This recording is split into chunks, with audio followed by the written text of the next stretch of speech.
Hello नमस्कार दोस्तों, इस वीडियो में डिस्कशन करेंगे हिंदुत्व के खिलाफ खौफनाक विश्वमन।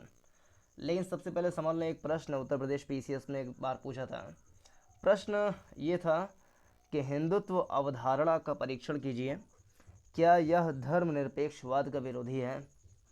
तो हिंदुत्व अवधारणा क्या है और ये धर्मनिरपेक्षवाद से किस प्रकार से विरोधी है कि नहीं है, क्या है, इस पर हम डिस्कशन करेंगे बाद में। पहले इस लेख को पढ़ें। इस लेख को लिखा है विकास सारस्वत जी ने। तो लेख की शुरुआत करें। इसका हेडलाइन टाइप का जो बना है वो है, बुद्धिजीवियों का चोला ओढ़े चरमपंथी भले ही हिंदुत्व को हिंदू धर्म से अलग बताते हों, परंतु उनके मुंह से हिंदू धर्म के प्रति कभी कोई अच्छी बात नहीं निकलती। चलिए पढ़ें, लेख की शुरुआत करें।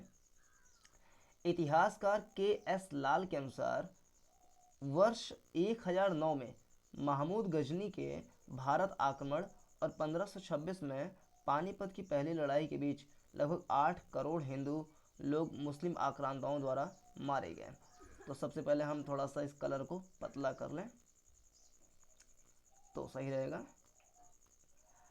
फिर से इतिहासकार के एस लाल क्या बताते हैं कि वर्ष 1009 में महमूद गजनवी के भारत आक्रमण और 1526 में पानीपत की पहली लड़ाई के बीच लगभग 8 करोड़ हिंदू लोग मुस्लिम आक्रांताओं द्वारा मारे गए थे। कितने? 8 करोड़ हिंदू लोग मारे गए थे। कब? सन 1009 से लेकर के 1526, यानी कि इन 500 सालों के बीच में, मोटी मोटा सन 1000 से लेकर के 1526 के बीच में 8 करोड़ लोग मारे गए थे। यह सब किसका कहना है? इतिहासकार के एस लाल का कहना है। फिर इंडोलॉजिस्ट क्वीन राइड एल्स के अनुसार अब्दाली के भारत आक्रमण तक लगभग 2 करोड़ हिंदू हताहतों की संख्या आसानी से जोड़ी जा सकती है। कब? अहमद शाह अब्दाली। अहमद शाह अब्दाली मतलब जब पानीपत का तृतीय युद्ध लड़ा गया तब, यानी कि हम कह लें 1761 में पानीपत का तृतीय युद्ध हुआ था। तो इस समय तक 2 करोड़ लोग हिंदू लोग फिर से मारे गए 1526 के बाद से 1761 के बीच में। विभाजन जब हुआ 1947 में और बांग्लादेश मुक्ति यानी कि 1971 के बीच में यह सिलसिला कायम रहा। तो फिर से एक बार रिकॉल करें तो के एस राहुल के अनुसार जो है, के एस राहुल जो इतिहासकार हैं हमारे, के एस लाल, उनके अनुसार देखें तो सन 1009 से लेकर के 1000 कह लें कि 1526 तक लगभग 8 करोड़ हिंदू मारे गए। फिर 1526 से लेकर के आगे 1761 तक करीब करीब 2 करोड़ हिंदू माथत इसमें मारे गए थे, ऐसा अनेक इतिहासकार का कहना है। फिर 1947 में भारत आज़ाद हुआ, फिर 1971 में बांग्लादेश आज़ाद हुआ। तो इस बीच में भी कई सारे लोग मारे गए थे। चाहे चित्तौड़ का किला हो या नोआखली, सोमनाथ या हिंदू कुश पर्वत श्रृंखला, उपमहाद्वीप का इतिहास इतने लंबे और जघन्य नरसंहार का गवाह रहा है। हिंदू कुश पर्वत जो कि पाकिस्तान और अफगानिस्तान के बीच में पड़ता है, इतनी बड़ी संख्या में हुए हिंदू नरसंहार के कारण ही अमेरिकी इतिहासकार विल ड्यूरेंट ने भारत पर मुस्लिम आक्रमण को मानव इतिहास का सबसे खूनी अध्याय बताया था। पाकिस्तानी लेखक इरफान हुसैन कहते हैं कि आक्रांताओं ने हिंदुओं पर लेश मात्र भी दया नहीं दिखाई। वह लिखते हैं कि मुस्लिम आक्रांताओं के हाथ इस कदर खून से सने हैं कि इतिहास का यह कलंक मिटाना संभव नहीं। ऐसे निरंतर नरसंहार का जितना बड़ा कारण मजहबी कट्टरता थी, उतना ही हिंदुओं से घृणा भी।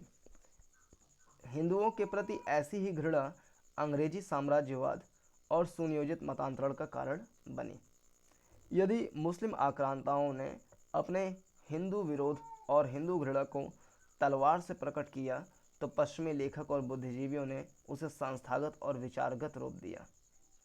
जहां मार्क ट्वेन ने हिंदू मूर्तियों को भद्दा कुरूप बताया, वहीं एलिजाबेथ रीड और कैथरीन मियो ने हिंदू धर्म को वासनाग्रस्त और भारत की सभी समस्याओं का मूल कारण बताया। मैकाले और मैक्स मूलर के हिंदू विरोधी पूर्वाग्रहों ने मिशनरी संस्थाओं के माध्यम से हिंदू घृणा को भारतीय शिक्षा में पद्धति में बीजारोपित किया। मैकाले ने वामपंथी सहयोग से आज यह हिंदू घृणा भारत से लेकर पश्चिम तक शिक्षण संस्थाओं एवं अकादमिक जगत में आम हो चुकी है। हिंदू घृणा को बौद्धिकता का लबादा उड़ाने के लिए बड़ी चतुराई से लेखन, अनुसंधान, व्याख्यान और सेमिनारों का सहारा लिया जाता है। ऐसे ही एक online seminar dismantling global Hindutva का आयोजन 10 से 12 सितंबर के बीच किया गया। उसके आयोजक गुमनाम बने रहे, परंतु वक्ताओं की सूची में औरंगजेब को संत बताने वाले ऑड्री ट्रस्क, राम जन्मभूमि के खिलाफ जहरीली डॉक्यूमेंट्री बनाने वाले आनंद पटवर्धन, रक्षाबंधन को हत्यारों का त्यौहार बताने वाली कविता कृष्णन, नक्सल समर्थक नंदिनी सुंदर, आरएसएस पर ह्यूमन ट्रैफिकिंग का बेहुदा आरोप लगाने वाली नेहा दीक्षित, ब्राह्मणों को भद्दी गालियां देने वाली मीना कंडास्वामी आदि वक्ताओं को जोड़ा गया। अन्य वक्ता भी वाम चरमपंथी और धुर हिंदू विरोधी ही थे। डिसमेंटलिंग ग्लोबल हिंदुत्व इनकी हिंदू विरोधी, भारत विरोधी मुहिम को अंतर्राष्ट्रीय मंच देने की कवायद के अलावा और कुछ नहीं थी। बुद्धिजीवियों का चोला ओढ़े ये चरमपंथी भले ही हिंदुत्व को हिंदू धर्म से अलग बताते हों, परंतु इनके मुंह से हिंदू धर्म के प्रति कभी कोई अच्छी बात नहीं निकलती। इन्होंने अपनी पहचान हिंदू प्रतीक और मान्यताओं के अपमान और हिंदुओं पर हुए अत्याचारों को नकार कर ही बनाई है। हिंदुत्व से इनका द्वेष इस कारण है क्योंकि हिंदुत्व उन शक्तियों का विरोध करता है जो या तो हिंदू समाज को प्रत्यक्ष एवं परोक्ष हमले, मतांतरण आदि द्वारा कमजोर करना चाहती हैं या फिर हिंदुओं को अस्थायी अपराध बोध में रखना चाहती हैं। वह हिंदुत्व को सर्वजन सुखाय सर्वजन हिताय की बात करता है। वह हिंदुत्व जो सर्वजन सुखाय सर्वजन हिताय की बात करता है और जाति से ऊपर धर्म तथा धर्म से ऊपर राष्ट्र की कल्पना करता है, उससे इन्हें इसलिए तकलीफ है क्योंकि वह भारत भूमि को आयातित विचारधाराओं और पश्चिमी मजहबों के लिए विजित करने की राह में बाधक बनता है। हिंदुत्व पर हमले के बहाने चरमपंथी बुद्धिजीवी लोकतंत्र द्वारा चुनी हुई सरकार को कमजोर करने का निरंतर और पुरजोर प्रयास भी कर रहे हैं। उनका सबसे कुटिल पैंतरा हिंदुत्व विरोध की आड़ में राष्ट्रीय स्वयंसेवक संघ या भाजपा जैसे संगठनों को ऐसे खलनायकों के रूप में प्रस्तुत करना है जिनके सदस्यों पर होने वाली हिंसा या हत्याओं पर समाज में कोई उद्विग्नता न फैले। अपने मंतव्य में इनको मिली सफलता इसी से स्पष्ट है कि गत 7 वर्षों में संघ, भाजपा और अन्य हिंदूवादी संगठनों के सैकड़ों कार्यकर्ताओं की हत्या किसी उद्वेग विषय नहीं बनी। इस विद्वेषपूर्ण मंच को अपना मुखर समर्थन देने वाले गायक टी.एम. कृष्णा ने स्वयं माना कि संघ कार्यकर्ताओं की हत्याओं पर उनके मन में कोई संवेदना उत्पन्न नहीं होती।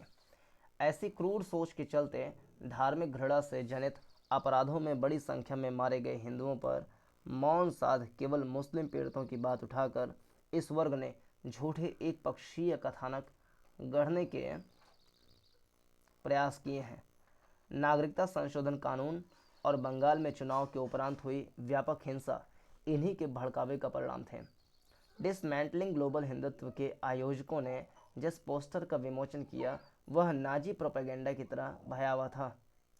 पोस्टर में जिस प्रकार संघ कार्यकर्ताओं को जंबूरे द्वारा उखाड़ने का चित्रण किया गया वह सीधे सीधे संघ के खिलाफ हिंसा को प्रोत्साहित करने वाला था। चरमपंथी बुद्धिजीवियों की योजना और कार्यशैली में नाजियों से कई समानताएं मिलती हैं। मसलन हिटलर की तरह इनका भी उद्देश्य सिर्फ प्रोपेगेंडा तक ही सीमित रहता है। कंडास्वामी तो खुलकर प्रोपेगेंडा को आवश्यक और सुंदर क्रिया बता चुकी हैं। नाजियों की ही तरह वह अपने कुटिल मंतव्यों को शब्दों से ढकने की कला में निपुण है।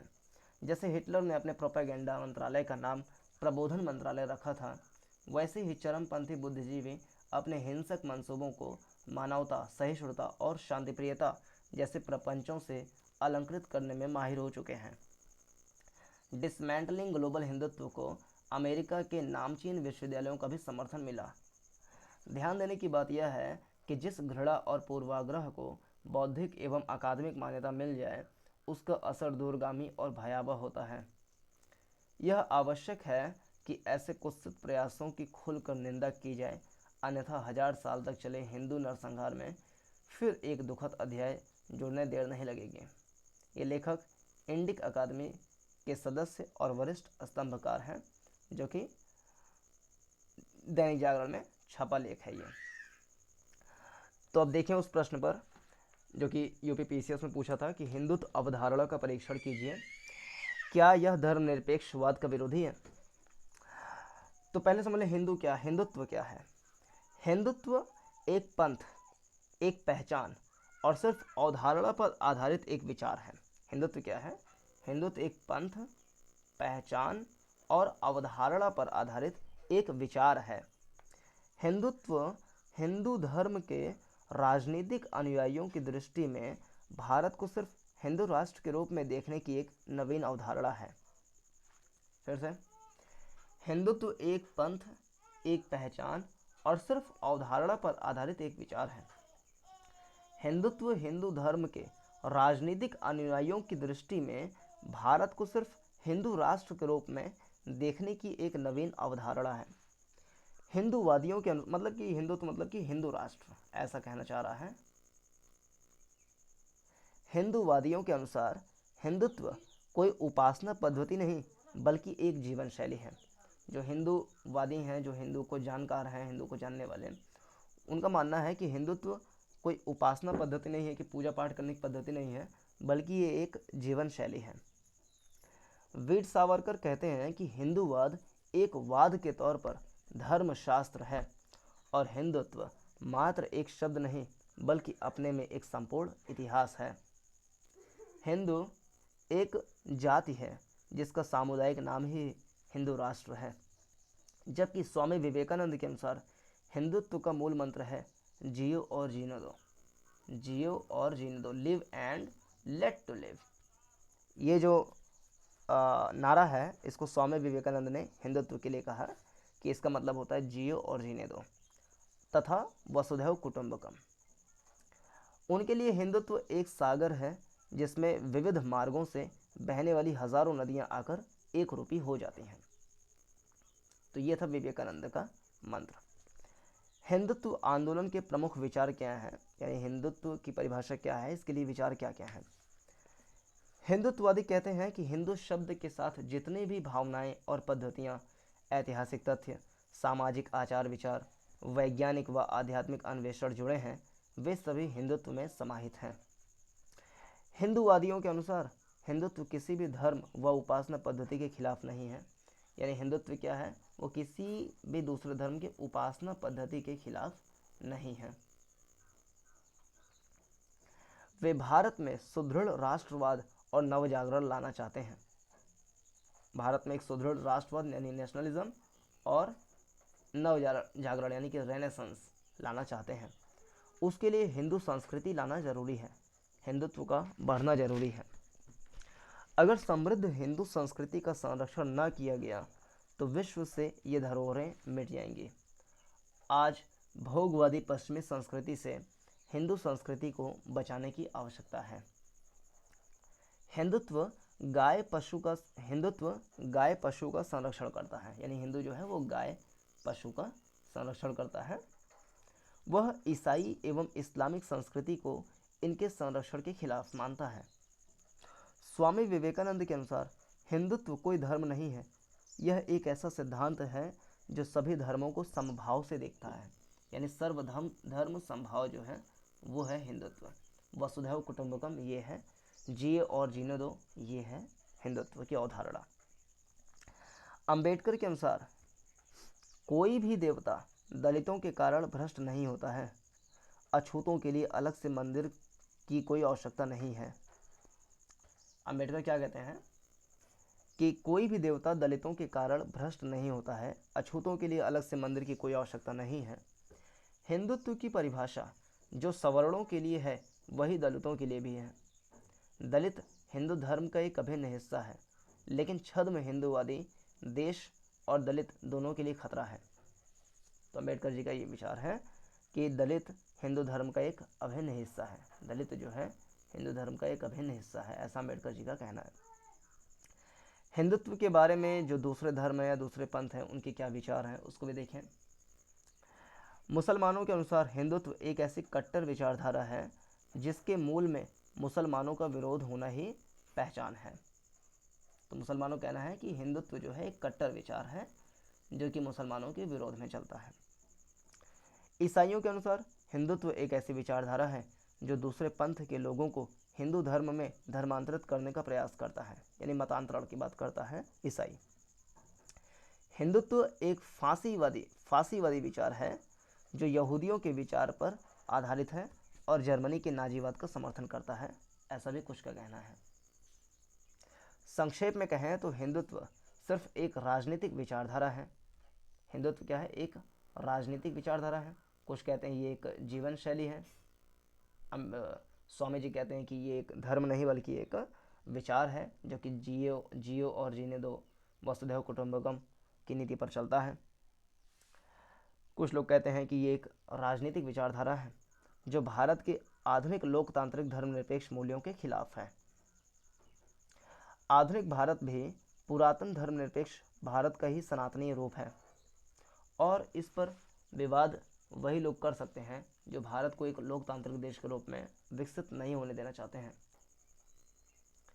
यह भी स्पष्ट होना चाहिए कि आज जो हिंदुत्व की ताकतें बढ़ी हैं उसकी वजह हिंदुस्तान में धर्मनिरपेक्षता की अवधारणा को यहाँ वास्तविक अर्थ में लागू ना करना है।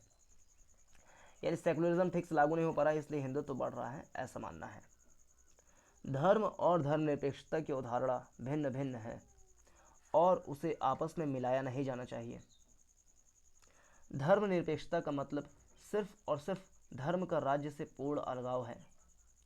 नैतिक आध्यात्मिक मूल्यों के लिए धर्मनिरपेक्ष राजनीति को धर्म पर निर्भर नहीं होना पड़ता है, यानी धर्म और राज्य का अलगाव होता है धर्मनिरपेक्ष देश में। धर्मनिरपेक्ष राज्य अतीत के सभी सकारात्मक मूल्यों को समेटे रहते हैं और वह जनता की भौतिक, सांस्कृतिक, नैतिक और आध्यात्मिक जरूरतों को पूरा करता है।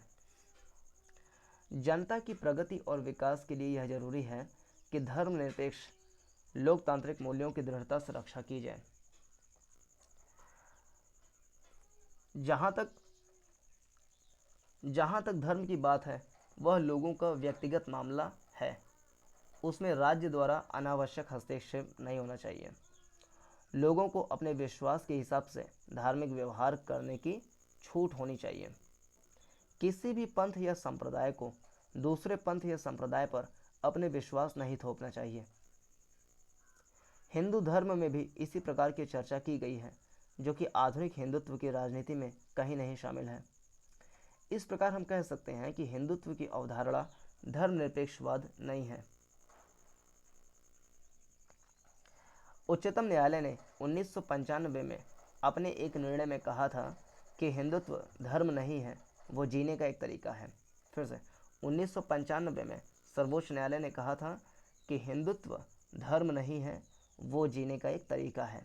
अर्थात उच्चतम न्यायालय ने हिंदुत्व के धर्मनिरपेक्षवाद की अवधारणा के पक्ष में मुहर लगाया।